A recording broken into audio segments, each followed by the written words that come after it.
Since the beginning of the Gaza genocide in October, a global unrelenting boycott campaign against companies doing business with Israel continues to gain ground, significantly punishing those choosing to aid the Israeli economy while egregious war crimes are committed against Palestinian civilians. The latest example of this has come with the ousting of the CEO of Starbucks after the company had reported its slowest sales growth in a year, with a 15% drop in net income, while its total sales reduced by 11% globally, and the company's share price plunged, wiping out around $12 billion in market value. Although there was no acknowledgement directly by Starbucks that this was to do with the pro-Palestine boycott, the effect has been clear.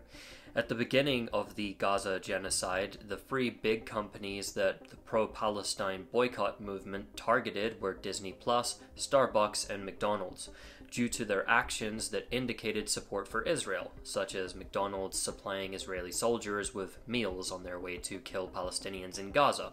In the case of McDonald's, for instance, the firm openly admitted that the boycott over the corporation's dealings with Israel had directly helped cause the steep decline in sales in the first quarter of 2024. Although Palestinians have been advocating a boycott of Israeli goods and companies that do business with Israel for decades, the founding of the Boycott, Divestment and Sanctions Movement, BDS, in 2005 managed to expand the campaign's influence. The potential for the effectiveness of the boycott campaigns, particularly when singling out a handful or a single major company, has for years caused some great anxiety amongst Israeli leaders, leading them to delegate millions in government funding to combat the BDS movement specifically. The Israel lobby in the United States, along with all of its supporting organs, therefore, decided to follow suit and led a campaign of introducing anti-BDS legislation that violates American First Amendment rights. So far, 38 states have passed bills and executive orders that aim to prevent U.S. citizens from boycotting Israel.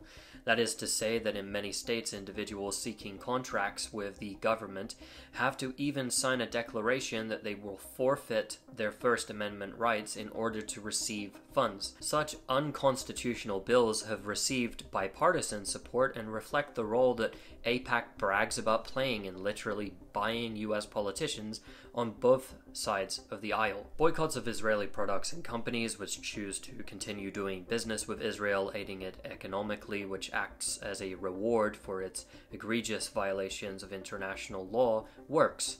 By performing the simple act of not spending your hard-earned money with such companies, they suffer and are forced to listen.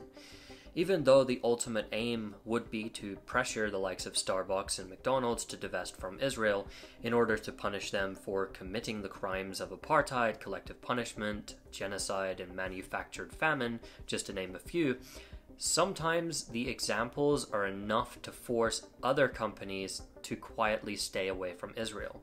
At a time when 46,000 Israeli businesses have just gone bankrupt over the past 10 months, their currency value has depreciated, international investment is down, tourism is dead, and their key port of Eilat is no longer functioning. Boycotting companies that do business with Israel is a tactic which can inflict more economic damage, which places immense pressure on the Israeli government. At the end of the day, when your government is spending your tax dollars in the billions or continually transferring weapons to Benjamin Netanyahu's regime, the easiest action is to not spend more money in support of Israel.